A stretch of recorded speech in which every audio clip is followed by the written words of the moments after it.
అందరికీ నమస్తే. నేను యూకేలో మీ తెలుగమ్మాయి. Welcome back to our channel. ఇంట్లో వెజిటబుల్స్ ఏమీ లేనప్పుడు ఈజీగా క్విక్గా చాలా టేస్టీగా చేసుకునే ఒక రెసిపీ చూపించబోతున్నాను.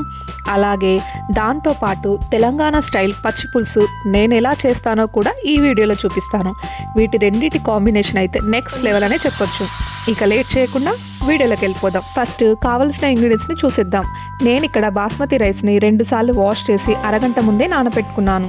నెక్స్ట్ ఇక్కడ 2 పెద్ద సైజు పొటాటోలని, అలాగే 2 క్యారెట్లని, ఇంకా ఒక పెద్ద సైజు ఆనియన్ని, ఇంకా 10 నుండి 12 పచ్చిమిర్చిలని ఇలా కట్ చేసి తీసుకున్నాను.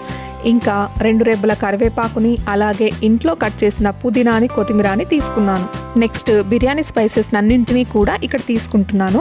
ఇక ప్రాసెస్ స్టార్ట్ చేద్దాం. ఫస్ట్ నేను ఇక్కడ బిర్యానీ పాట్ని తీసుకుంటున్నాను. ఇది బిర్యానీ కోసమే తీసుకున్న పాట్, కానీ ఇందులో పులావ్, కొంచెం ఎక్కువ క్వాంటిటీ కర్రీస్ అన్ని ఇందులోనే చేస్తాను. ఇప్పుడు ఇందులోకి ఆయిల్ వేస్తున్నాను.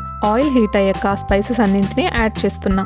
స్పైసెస్తో పాటు 1 స్పూన్ జీలకర్రని వేసి అన్నింటినీ ఫ్రై చేస్తున్నా.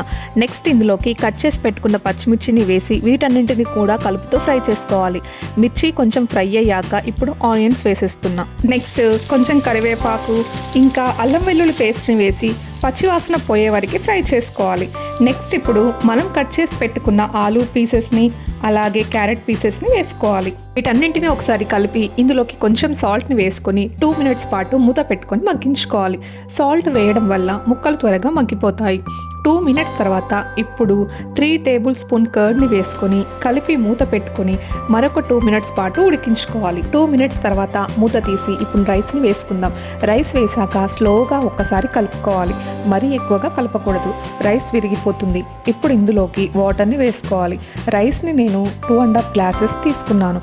ఇక్కడ 4 గ్లాసెస్ వాటర్ వేస్తే సరిపోతుంది.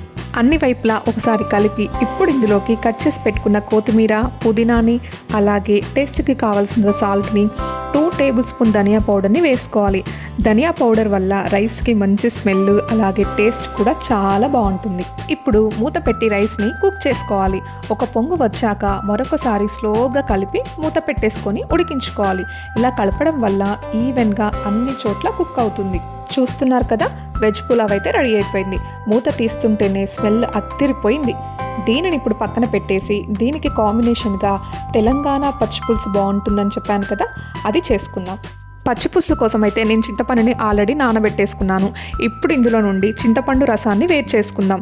పచ్చిపులుసే కదా అని లైట్ తీసుకోకండి. ఈ రెండింటికి కాంబినేషన్ బాగుంటుందని చాలా మందికి తెలియదు, అందుకే చూపిస్తున్నాను. ఇప్పుడు ఇందులోకి టేస్ట్కి కావాల్సినంత సాల్ట్ని, అలాగే 2 టేబుల్ స్పూన్ ధనియా పౌడర్ని, ఇంకా చిన్నగా కట్ చేసి పెట్టుకున్న ఒక పెద్ద సైజ్ ఆనియన్ని వేస్తున్నాను. ఆనియన్ పీసెస్ ఎక్కువగా ఉంటే ఈ పులుసు బాగుంటుంది. ఇప్పుడు ఈ పులుసుని పోపు చేసుకోవాలి. దానికోసం ఒక ప్యాన్ తీసుకొని ప్యాన్ హీట్ అయ్యాక ఆయిల్ వేసుకోవాలి. ఆయిల్ హీట్ అయ్యాక చిన్నగా కట్ చేసి పెట్టుకున్న 4 పచ్చిమిర్చిలని, 2 ఎండుమిర్చిలని, అలాగే 1 స్పూన్ జీలకర్రని, 1 స్పూన్ ఆవాలని వేసుకోవాలి. నెక్స్ట్ 2 రెబ్బల కరివేపాకును వేసుకొని ఫ్రై చేసుకోవాలి. ఇప్పుడు ఇందులోకి కచ్చాపచ్చగా దంచుకున్న వెల్లుల్లిని వేసి అన్నింటినీ బాగా ఫ్రై చేసుకోవాలి. అన్నీ ఫ్రై అయ్యాక లాస్ట్లో పసుపు వేసుకొని ఒకసారి కలిపి ఈ పోపుని పులుసులో వేసుకోవడమే. అంతే, నా స్టైల్లో తెలంగాణ పచ్చి పులుసు రెడీ అయిపోయినట్టే.